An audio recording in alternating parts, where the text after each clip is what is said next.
ডিচামাৰ 2 নং চিকাৰীহাঞ্চে পোলিং ষ্টেচনৰ অন্তৰ্গত হিডিম টিমুংগাঁৱত শনিবাৰে নেশ্যনেল পিপল পাৰ্টি চমুকৈ NPP দলে ভোট ভিক্ষা সভা অনুষ্ঠিত কৰে।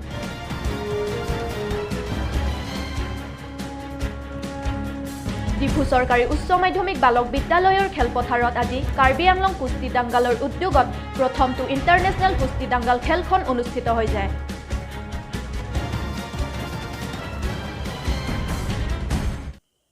নমস্কাৰ, আজিৰ প্ৰাইম টাইমলৈ সকলোকে স্বাগতম জনাই ষ্টুডিঅ'ৰ মজিয়াত মই মঞ্জুৰং পিপি।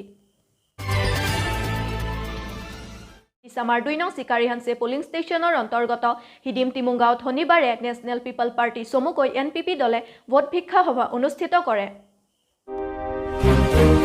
19 নং ডিফু বিধানসভা সমষ্টিৰ ডিচামাৰ 2 নং চিকাৰীহাঞ্চে পোলিং ষ্টেচনৰ অন্তৰ্গত হিডিম টিমুংগাঁৱত শনিবাৰে নেশ্যনেল পিপল পাৰ্টি চমুকৈ NPP দলে ভোট ভিক্ষা সভা অনুষ্ঠিত কৰে।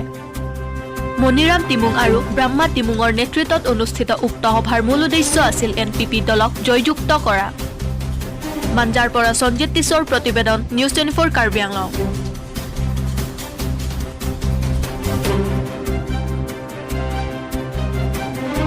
ডিফু চৰকাৰী উচ্চ মাধ্যমিক বালক বিদ্যালয়ৰ খেলপথাৰত আজি কাৰ্বি আংলং কুস্তি দাঙ্গালৰ উদ্যোগত প্ৰথমটো ইণ্টাৰনেশ্যনেল কুস্তি দাঙ্গাল খেলখন অনুষ্ঠিত হৈ যায়। কাৰ্বি আংলঙৰ ডিফু চৰকাৰী উচ্চ মাধ্যমিক বালক বিদ্যালয়ৰ খেলপথাৰত আজি কাৰ্বি আংলং কুস্তি দাঙ্গাল চমুকৈ KAKDৰ উদ্যোগত প্ৰথমটো ইণ্টাৰনেশ্যনেল কুস্তি দাঙ্গাল খেলখন অনুষ্ঠিত হৈ যায়।